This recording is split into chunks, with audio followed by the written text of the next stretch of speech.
Hey everyone, welcome back. My name is Sarah. Today I have another packaging video for you. If you've watched any of my videos before, you may have seen a couple packaging videos. They're my favorite to do. I used to want to be a packaging designer, so I feel like this kind of itches that scratch a little bit. If you have any suggestions for videos that you'd like to see for packaging specifically, please let me know in the comments below.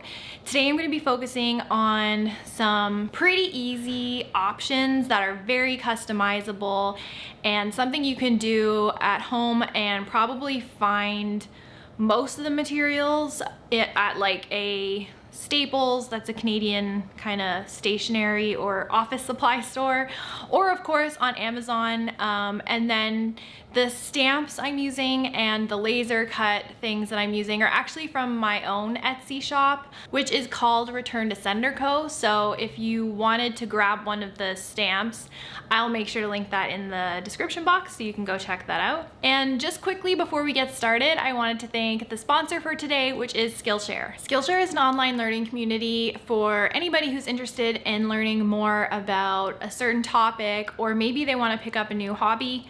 I use Skillshare all the time when I'm curious about something new. I have been seeing so many really cool embroidery projects on Instagram, which has really inspired me. The embroidery and punch needle, I know that's really big right now. So a class I picked up on Skillshare is Hand Embroidery 101, Essential Stitches and Design Composition by Heidi Sternberg. I thought the best place to start is with the different stitches and layout. So that class has been pretty cool, and it's always nice to learn a new hobby. Skillshare has so many classes. I'm almost positive that if there's something you're interested in, just go check it out and you'll probably find somebody teaching a class on that topic. The great thing about Skillshare is that there's always new classes, and it's less than $10 a month when you sign up for a yearly membership. If you're interested, the first 1,000 people to sign up using the link in my description box will get a free trial of the Skillshare Premium membership. Okay, so let's get into our packaging video. So to get started, I'm gonna do fabric tags. These are my favorite to make because they look so professional and so legit, but they're so easy to make and pretty inexpensive. For this one, I'm actually using the heat transfer vinyl from Cricut, and I used my Cricut machine to cut it out. You could do your logo, or in this example, I'm using just a hand lettered made with love and then putting my social media handle. I'll have this SVG available in my Etsy shop if you want to grab it. So after I weed this out, I'm just going to iron it on just using my regular iron. I don't have a heat press, but a regular iron will do the job as well. The fabric I'm using is actually just a canvas fabric that you'd find if you were to buy like a canvas tote bag. And I'm just cutting out the shape to match the design that I'm actually using from my Cricut. And to make the hole for a string, I'm folding it and then cutting a triangle. However, you could make this look even more professional if you used a hole puncher, like a fabric one, not a paper one, and then used eyelets or those metal rivets so that it's a little bit more polished and put together. And obviously the hole is a little bit more protected. And I'm using my regular iron to iron on the vinyl. So I like this canvas material because it's stiffer and a little bit more durable. So the tag won't be really floppy. It'll be a little bit more rigid. And also, even though the edges are raw, I find once you pull some of the strings, it's all right. And even if the strings come out, it doesn't look as bad with the canvas material as it does with just a piece of cotton. Also, I like the neutral color of the canvas because it doesn't matter what my products look like. It will kind of go with everything. And then also the color of vinyl I put on will really pop and stick out. But it's totally up to you and your brand and what you're going for. You can find really fun fabrics with a print that are still in a very heavy, more rigid, substantial weight of material. So this is the finished tag. I'm really happy with how it turned out. I think it looks really cute. I'm going to cut the ends just to make it a little bit tighter with the design that I put on because I overestimated the length. And then I'm using a waxed cotton thread. This one's really thin. I'd probably go for something thicker, but I do like the waxed thread because it just has this kind of luxurious feel. However, I do think this one is a little bit too thin. I just fold it in half and then put the other ends through the loop to make it kind of a hang tag. So this way I can attach this to whatever I need to. In my example, I'm using a pillowcase that I screen printed and just kind of folded it up and then rolled it up into kind of like a tube shape and then tied my tag around it.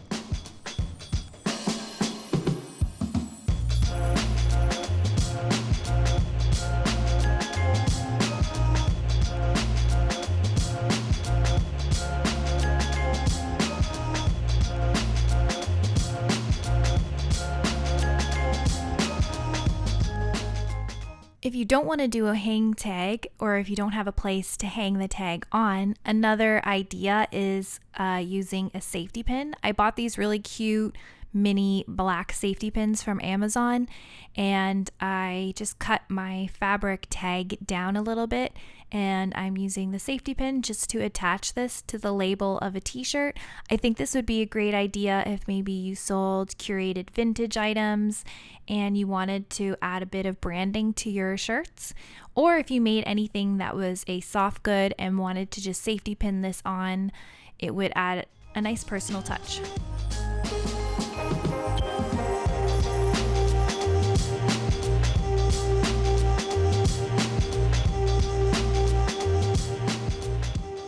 So if you don't want to use your Cricut or iron-on vinyl, a rubber stamp is a great option. You could have done that on the canvas material, but I'm using a ribbon or a cotton tape. I pressed it so I still have that fold mark, and then when I unfolded it, I could see where to stamp my logo.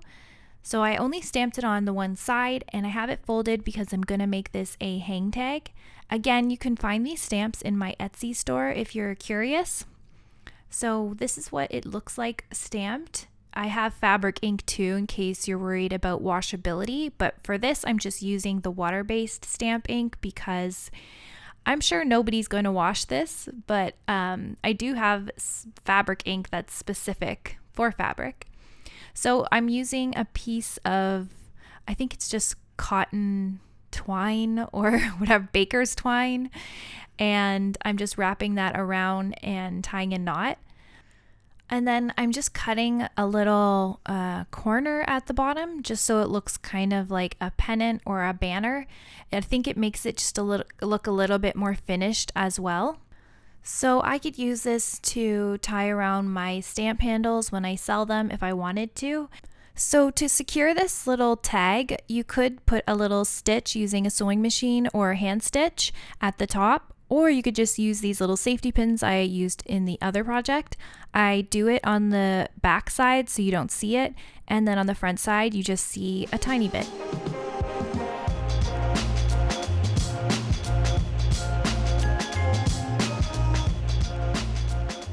Next up is custom tissue paper.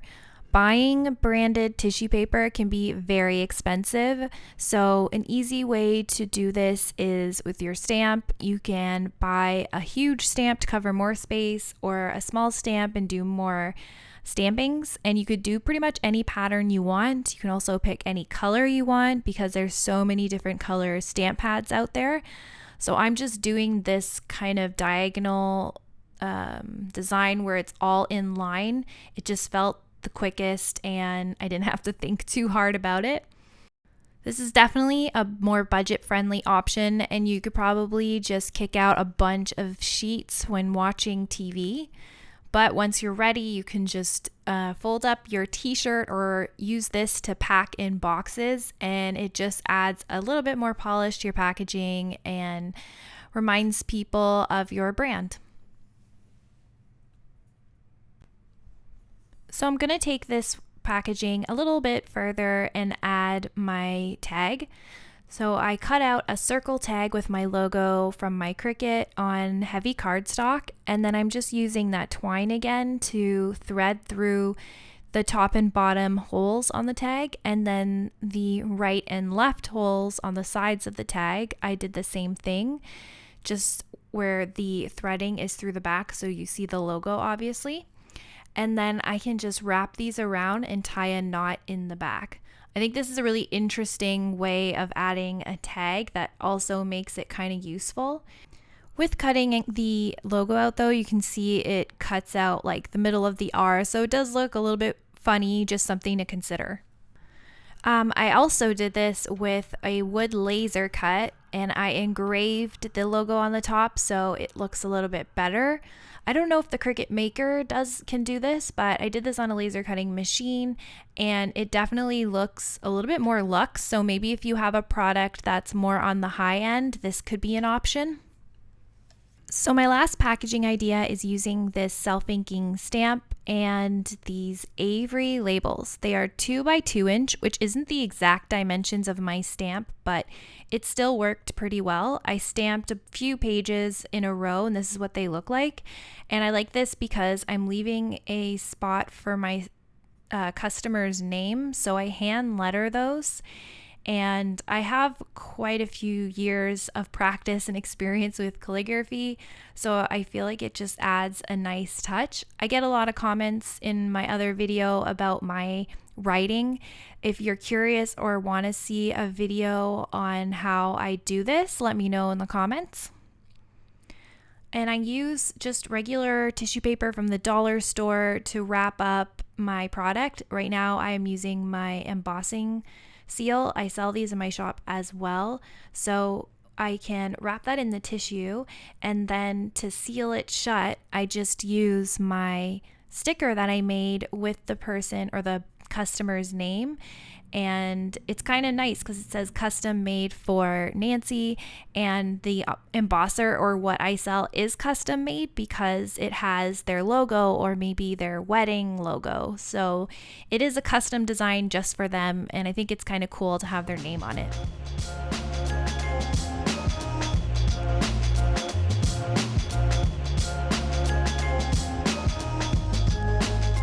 So thank you for watching. If you have any specific products that you're struggling trying to figure out how to package them, or you're just not coming up with any unique or creative ideas, I'd love to help. So let me know in the comments below, and I will see you next time.